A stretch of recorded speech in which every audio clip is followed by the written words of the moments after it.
I can feel many presents, many dragons that are welcoming me, and I feel like there is no landscape. It could as well be in the space, but it's like they tell me if it's easier for me, they can set a landscape, so I can imagine a landscape.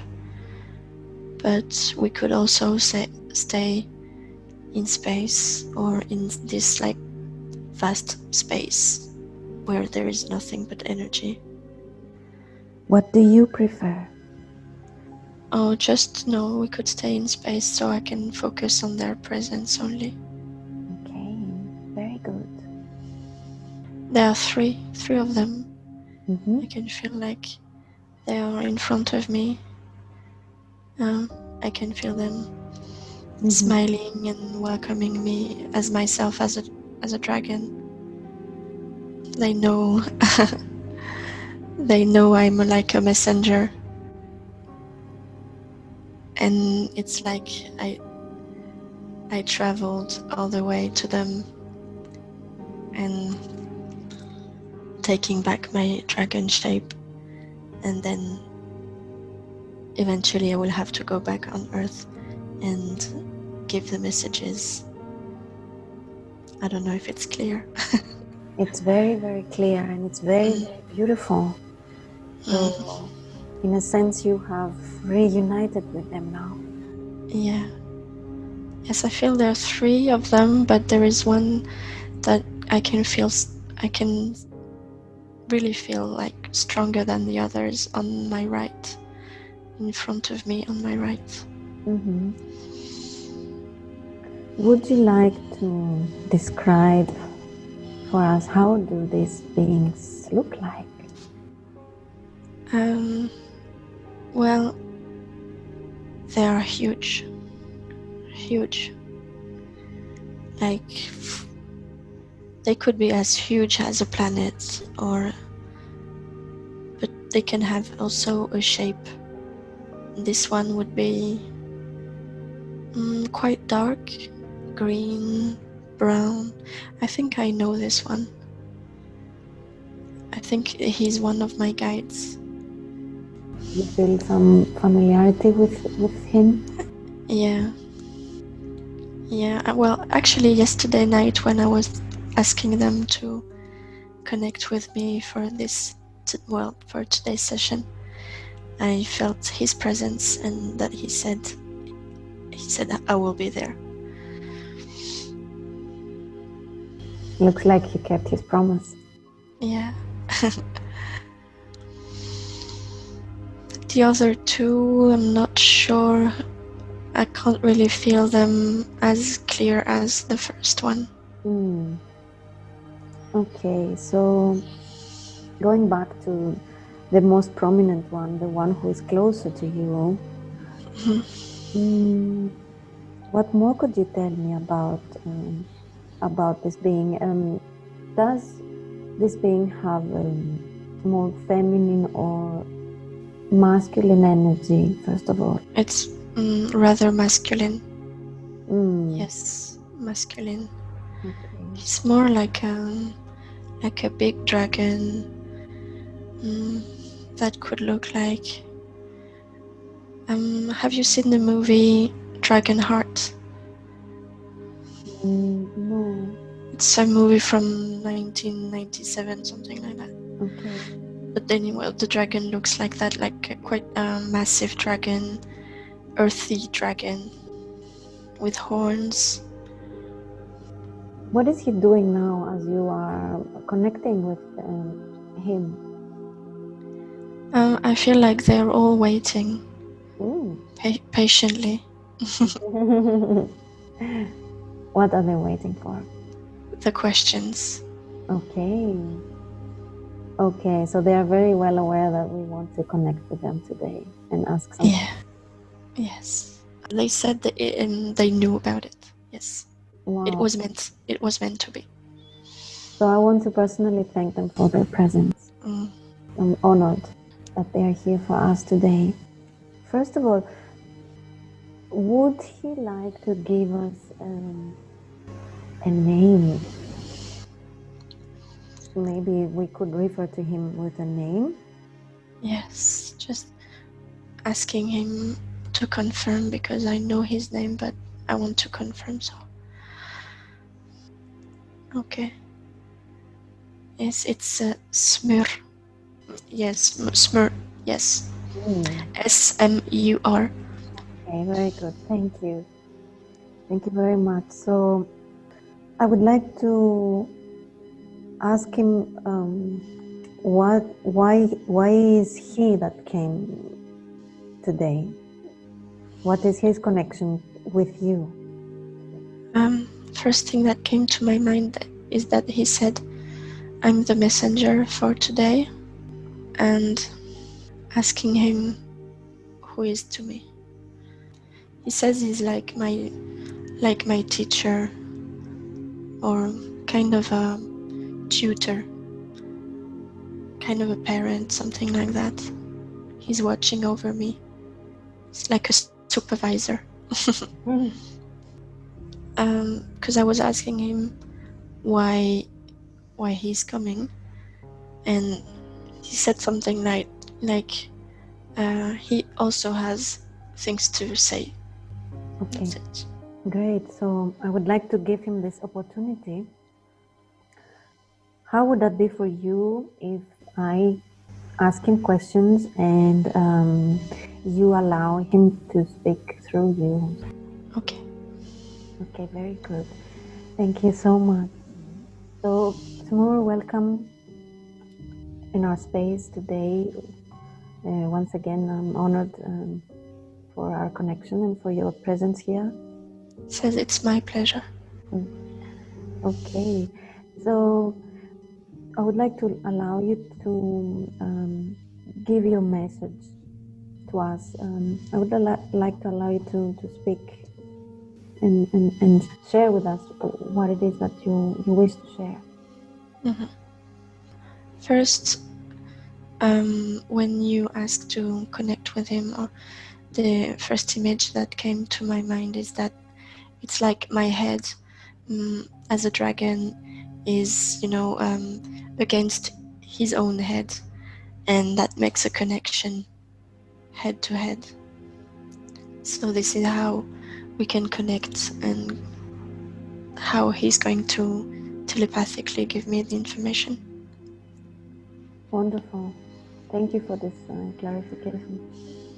Do you have a specific question? Because I have like so many things crossing my mind. And I do have many questions. I just wanted to give you first perhaps the space to share if there's anything you wanted to share before I proceed with questions. okay. Yes, we want to share that we are here and we are everywhere. We are part of the universe, part of the other energies that you might know better than us. We also exist. We are here to help us and to help you humans. Your planet is ascensioning, and we can help with that. We can help planet itself, and we can help you if you can open to us. Just let know that we do exist. Open a window to us, to this reality. We have sent many humans, we have sent many dragons to become humans on Earth, like Virginie and so many others, as part of volunteers. It's all processing. It's all on now. It's happening. We are pure love, and we don't have anything to do with the visions that some of you might have about us. Ask yourself why. why dragons are being evilized. I don't know if that's okay. Why people have make us evil. Think about that. When things are extreme, it's not correct because everything in the universe is in balance, is as neutral as possible. So when there is something very bad, it's that something is being exaggerated. I don't know if that's clear. Would you like to tell us a little bit more about that? What do you mean? Yes, I think so. I think he means that about the way we see dragons in so many countries on Earth. We see dragons are evil, are bad creatures coming from Satan and stuff like that. And this is an image that it's too much exaggerated. So when something is too much, it's not natural. It's like something is made up. It's just being exaggerated. So I think he says he's inviting people to ask themselves, to wonder why is it so exaggerated? As if it's a human propaganda? Yes. Yes, exactly. May I ask you some questions? So why are you helping humanity at this time? We have been so close for so long here on this planet, but some other planets as well. And we are intimately linked to humans. They're like our children. You know, we have been creating planets and we have been working with putting things into matter, into incarnate things. So we also worked with the earth and putting humans on earth, protecting them. And humans have been corrupted by themselves, by their own vices, and for that reason we had to leave at one point because it was a matter of self-protection. But we are very sad about that, and for so many of us this is a bad memory. So you coexisted with us, with humans on Earth? You physically were on this planet? In a way, yes. Not your way, but in a way we were physically on Earth, but not in your way, not in your vibration or dimension. Okay, I understand. When was that? Was it the times of Lemuria or Atlantis or? Lemuria, yes. Atlantis as well, and it started to fall down from this moment. But some of us are still on Earth, but in an etheric way, in a very, very etheric way, for protection. So at that time you were interacting with humans. Yeah. Most of us knew about us, and you know, when you believe something, you see it. Yeah. So that's why people could see us, because they knew we existed. It was so obvious for them that we did exist, that they could see us and feel us. but not always in the same dimension as humans were. Yeah, yeah. You said that you are linked with, excuse me, you said that you are linked with humans. Is that in a genetic way? No, in a love way. Would you like to tell us more about that? What do you mean? Humans have been teaching us a lot of things, and we have been teaching them a lot of things as well. Mm-hmm. It's like a team,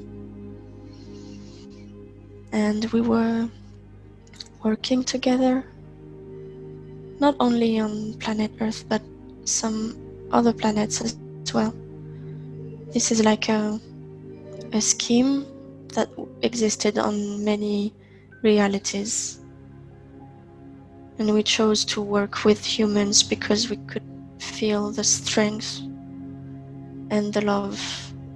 We knew that their hearts could be so strong, and our love for them wanted to be that way. Unfortunately, some shadow came through and came from the human.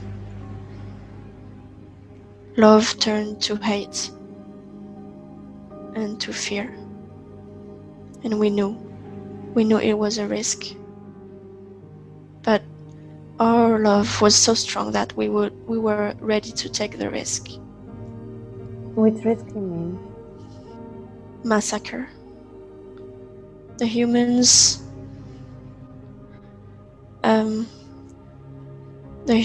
turned back to us.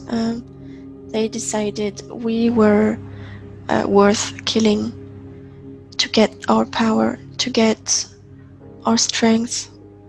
They were taken by superstition, by fear, by power, thirst for power.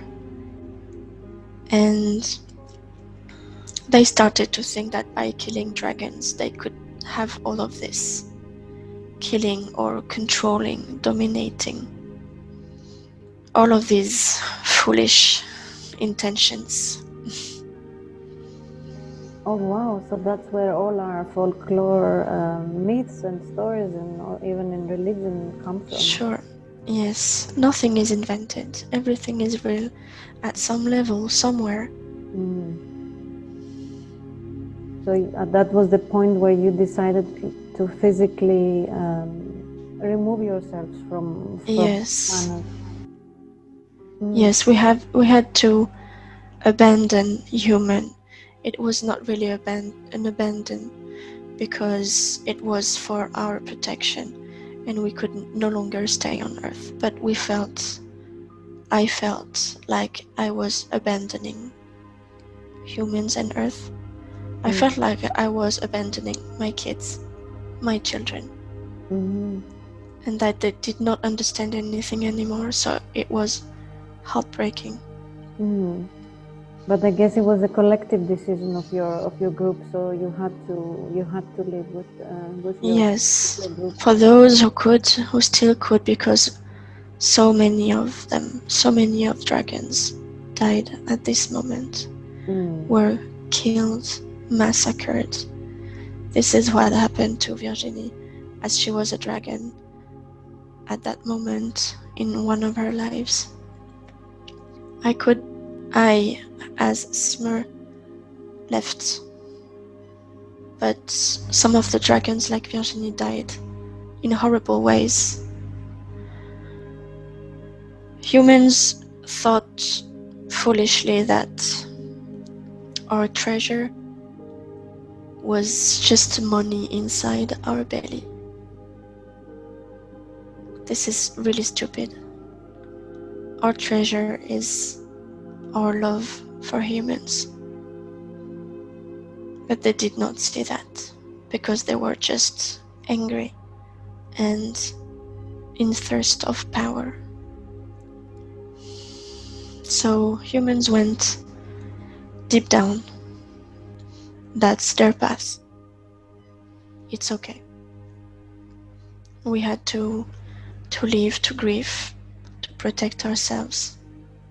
Some of them are still grieving, still angry, but a lot of us are willing to come back in another way, in different manners, because times have changed. Mm-hmm. We want to come back because it's time now for this planet to change. He says something like, you can't seriously continue like this. Can you? No, many of us know that.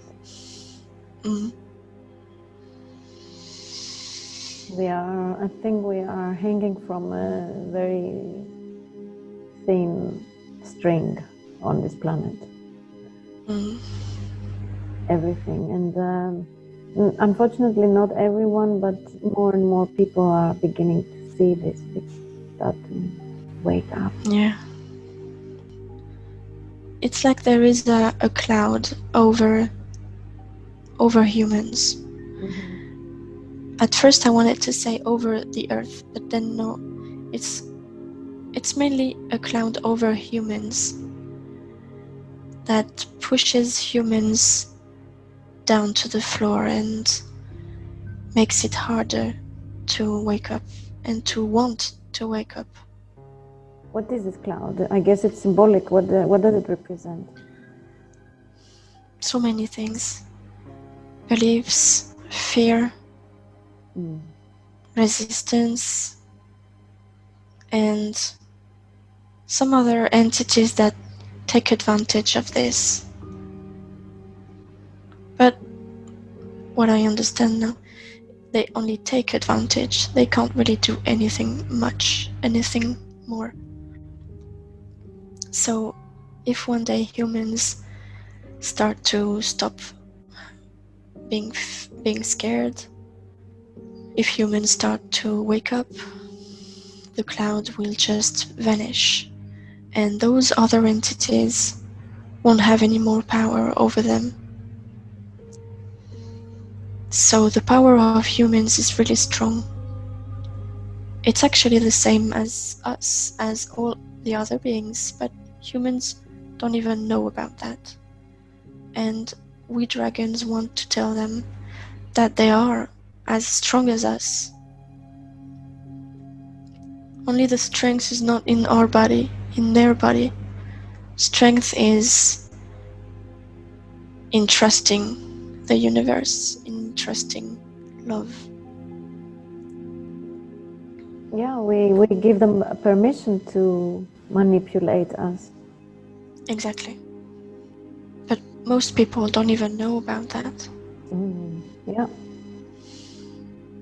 Until now. Now, it's like everything is a big mess. But that mess is a good one. Because people are going to ask themselves questions. Think what they really want. What they don't want anymore. What kind of life in the world they do want. And for those who are still resisting, times are going to get harder, because the lesson must be learned by the greatest number. So, if I could say a message to all those who are going to listen to this, open your heart. Open your heart means only remember when you were a kid and you wanted to believe all the joyful stuff that you heard on TV, on cartoons or tales, and know that all of this is true at some point, at some level, as long as it makes you joyful. Keep it inside you. And these stories, these so-called fairy tales, they had very simple but very, very powerful messages. Yeah, sure. And why is there so many tales about dragons all over the world? Because we were here so long. We are so close to humans. We love humans so much. They are our friends, our children, but in some way they can be our masters as well. Everyone can be anyone's master. Humans have that power too. They have that potential. So many clouds are on them, inside them. To help that, one can imagine that a dragon will blow on it. Blow on the clouds inside us, inside humans. It's funny because I have like my brain and his message at the same time.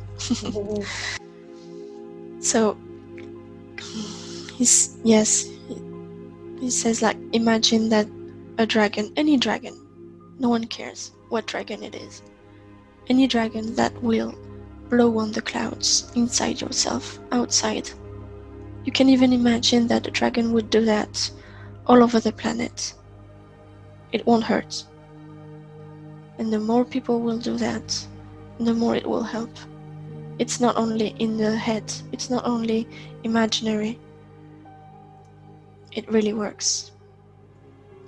First in the energetic levels and then going down to the physical level.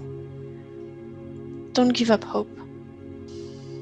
Don't listen to them, to those people who say that we are doomed, that our planet is completely polluted, that we are going to live to Mars, etc.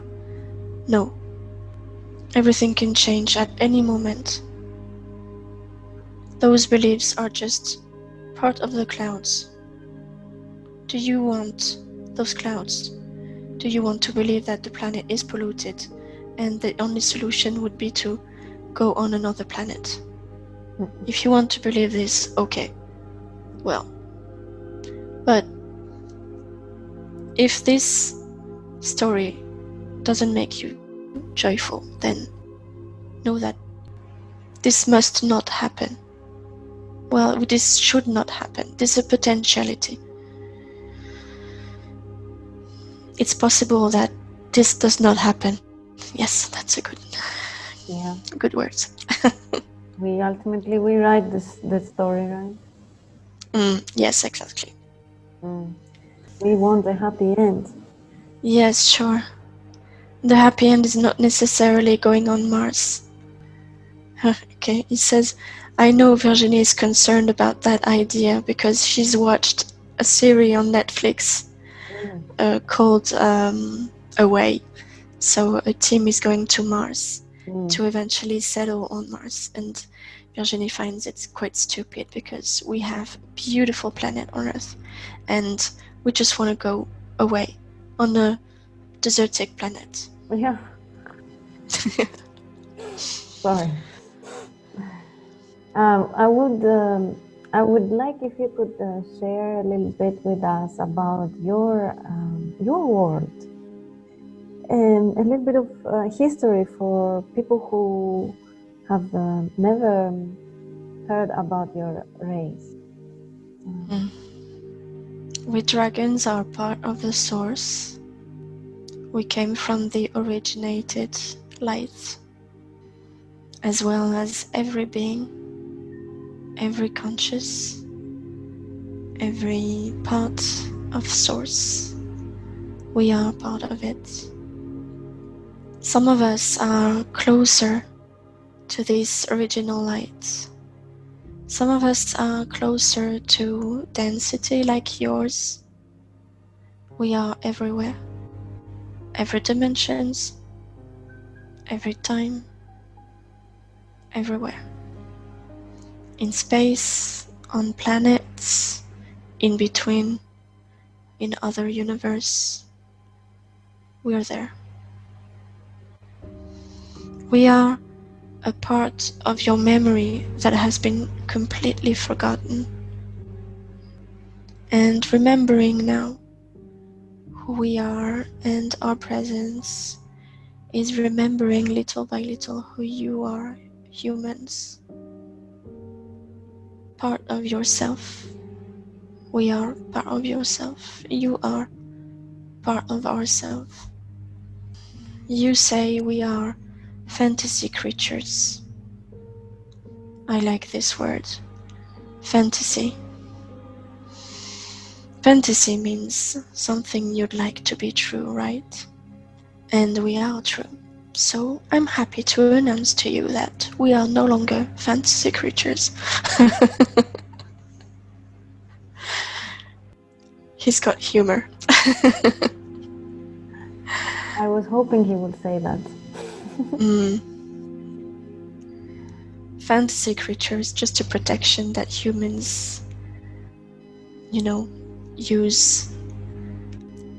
It's like a cloud on the head, and now you can erase that cloud. Fantasy creatures are true creatures. They're just on other dimensions.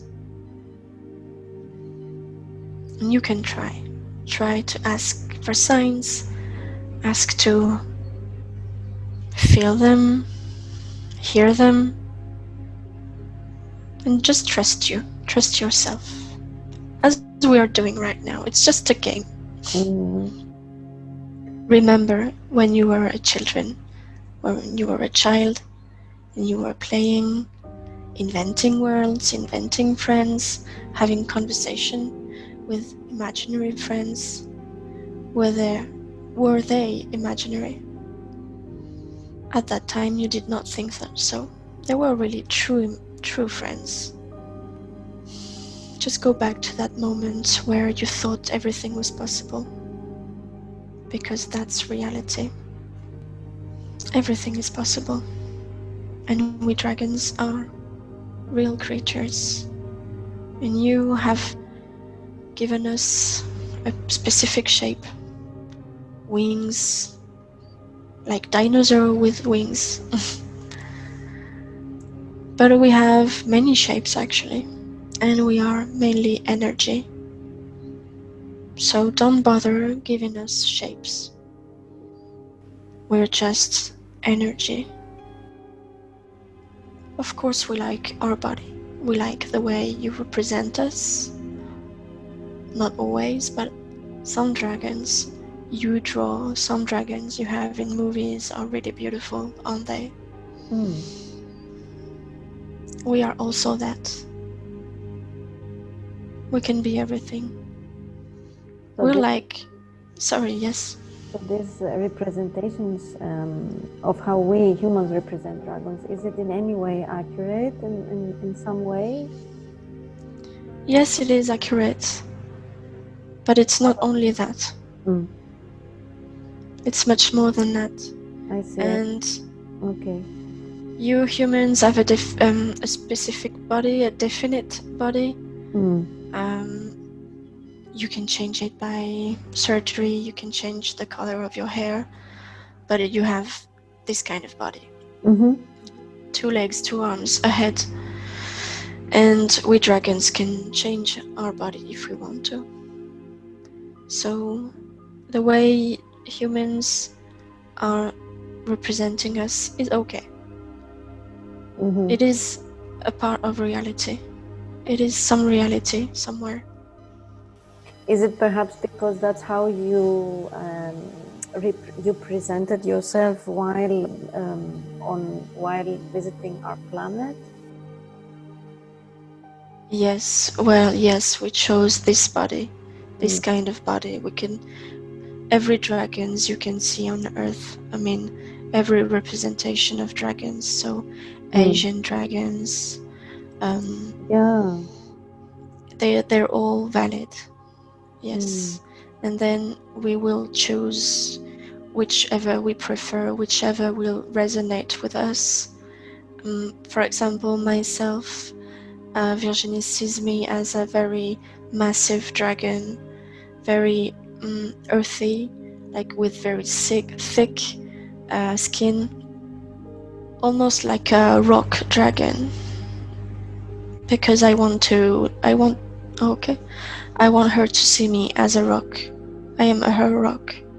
And so, I'm strongly anchored, strongly rooted in the ground to be with her. as a support.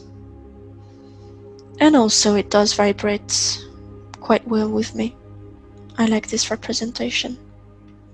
My question then is, you, from what I understand, you have the ability to shapeshift or materialize and dematerialize. Yeah. Yes. But basically we do vibrate well with the way you see us. We like this representation. It's okay with us, and it's part of who we are. Yeah.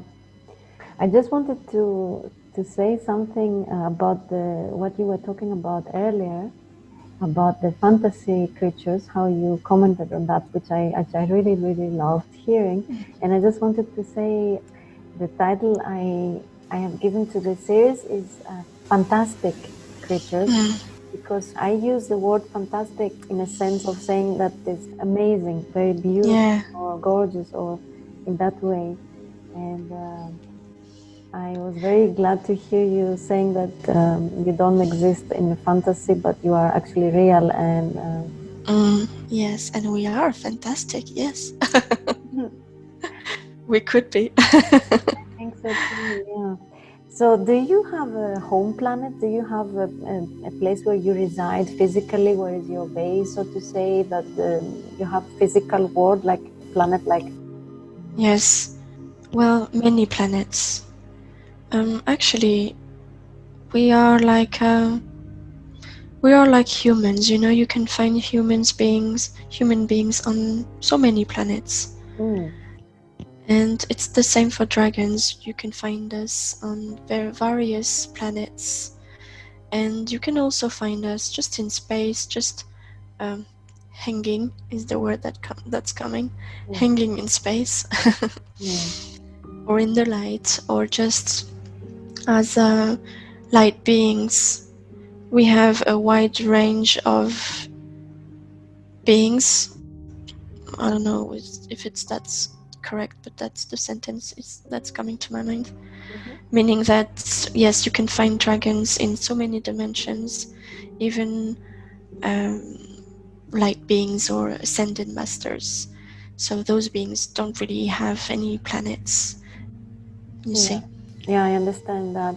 And now that you mentioned ascended masters, I was curious to ask you if you have friendship, quote unquote, or good connection with any of our known ET races.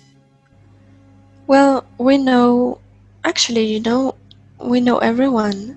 I mean, at some level, but you humans on Earth are one of the rare rare beings that feel not linked to this species, this thing, stuff like that, you know. So everyone is always linked to everyone.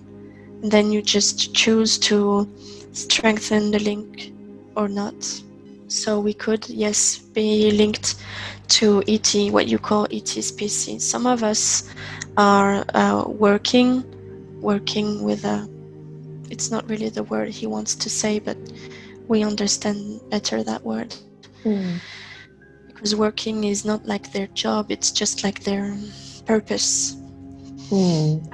Some of them some of us dragons are working with humans or ET species, or even what you call angels. Yeah, we could be linked to anyone, anywhere. I would like to ask you if you have any genetic link with the Draco and the Reptilians. Is this race, which is, again, I know many sub-races in the reptilian category, are they in some way an offshoot of your DNA? Are you in any way related to them genetically? Yes, in a way. Talking about genetic is quite complicated, because Virginie understands genetic when you have a physical body, but not when you have an energetic body. So, but yes, we are kind of related to them. It's like they are distant cousins. Yeah. But yeah, very distant cousins, and they have different agendas, different purpose. Those who choose to incarnate into a Draco body, for example, have chosen this kind of life, quite fond of war and stuff like that. Yes, it's not the same. So would you say that it is true that you are genetically related to them? That you as a race are older? We can check. Genetically, yes. Well, yes, we are related, but they chose a different path. yes, distant cousin is the best image, the best idea that I can give to explain that in the same time we are related, yeah, genetically or energetically, I don't know. Virginie can't really process the information. That's fine. But yeah, we do have some very far link, but we don't really function the same way. I see. Can I ask one more question on this subject, and you, if it's appropriate, you may respond. Yeah. I am aware that this race, the reptilian race, the Draco, have influenced our race a lot. I mean, humanity, the last thousands of years, and they have manipulated humanity in a big way.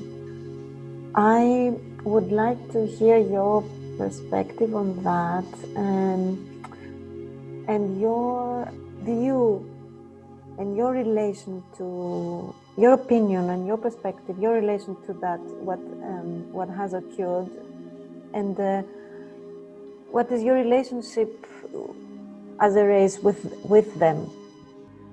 We find it quite sad that they don't have anything better to do than that, than just to eat, nourish themselves of other people's fear, other people's thirst for power. But everything is fair, everything is correct. So it's everyone's path to understand that. We see that from a higher perspective. We are in our hearts. Because again, like we said earlier, humans in some level allowed this to happen. Yes, some humans are calling for this because it serves what they want or what they think they want. But those humans are not meant to stay. And more people are opening their hearts. So we are quite optimistic. And we know that everything is okay. You talked a lot about the heart. Heart is everything. Staying in your heart pushes away fear, pushes away too many questions in your head, pushes away then anxiety, for example, pushes away everything you don't really need in the present time, and pushes away all the conflicts one can have inside. For example, when humans talk about being disconnected or the illusion of being disconnected, yes, this is all just an illusion, because at every moment you are always connected. You can't be separated. You are just one whole being. The physical body and the other bodies and your higher self and all the parts that you were, that you are, that you are going to be, all here at the same time, never disconnected. But fear, daily life, everything in your world can be a challenge and can be a thing that gives the impression to be disconnected. When you just trust that everything is okay, that everything is here right now, then you no longer have questions. and you just can be there. If every human could do this all the time, but all the time it's quite difficult first, but if every human could do this more and more, then you'll see your world change so much faster. But nothing is helping you in your world. TV, social media, etc. Always teasing your mind, your questions, your ego. Everyone wants to say, I'm better, I know that, this is my opinion. If everyone just stayed inside themselves and said, okay, it's like this, I'm staying here, it would be better. So this is why, and this is where we could help, by connecting to us, thinking about us at that moment, and asking for our help, asking for our breath. Again, one can imagine that we are blowing on every questions, that we are blowing on everything that is no longer useful, just to remain in the center of ourselves. That's being in the heart. Awesome. So how can people connect with you? Where can people find you? People can find us, well, in their hearts, in their joy. For example, when someone is watching a movie with a dragon and that person is thinking, wow, this dragon is wonderful, or has goosebumps watching this dragon, this is a sign we are here. We are close to this person. This is a sign that this person is connected to us. And the person only has to think about us. We are here all the time, just thinking. Your stronger power are your thoughts. Think of something and it becomes real. So you're available to anyone who would like to connect with you? Yes, with everyone. Some people have a stronger connection because of their essence, but everyone can be connected to dragons as long as they want to, as long as it's genuine, authentic. Everyone can ask for help, and if it's meant to be, we can help. Yes, there are some people that are strongly connected to us, a bit stronger than other people. Yes, of course. Like, for example, Virginie and so many other people. Those people we were talking about earlier that are dragons and chose to come on planet Earth as human. For example, all those humans that we call dragon riders, those are really strongly connected to us as well. They are our friends. I love that you said dragon riders. It was always one of my dreams. Well, ask yourself why then. I just love this event. It brings me so much joy and so much freedom. Yes, exactly. Yeah, magnificent. So if thinking about this gives you joy, gives you happiness, gives you like, wow, fantastic. Well, keep that sensation, keep that emotion, and it means something. And it's strong, and it's a sign. This is a good vibration, and this is the kind of emotion that we would like everyone to feel. I love it. I love it so much. Is there anything you would like to say as a closing message?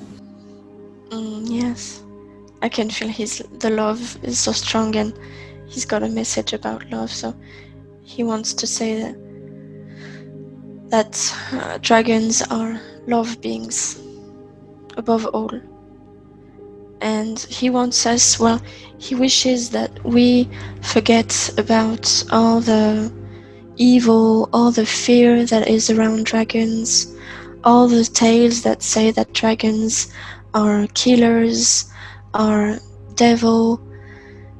This is not true. This is completely the opposite. And we are pure love, and we love you so much, humans. You don't even know. Just remember. More and more of you remember now, and we are so happy. And we can't wait for you to remember even more, even stronger, the link that we have together. It's like a couple that has broken up and now wants to get back together. Like a reunion. Yes, it's time for reunion. Yes, it's, again, as you said before, it's a part of our memory, but I see like a brain, and it's taking like almost half of the brain, like a memory that's taking half of the brain and that we have forgotten.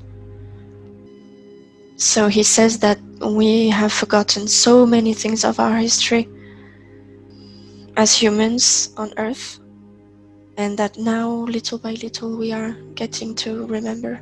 And they're also helping to do that. And I see him opening his wings, and like with the intention of taking people under his wings to protect them. They are protectors.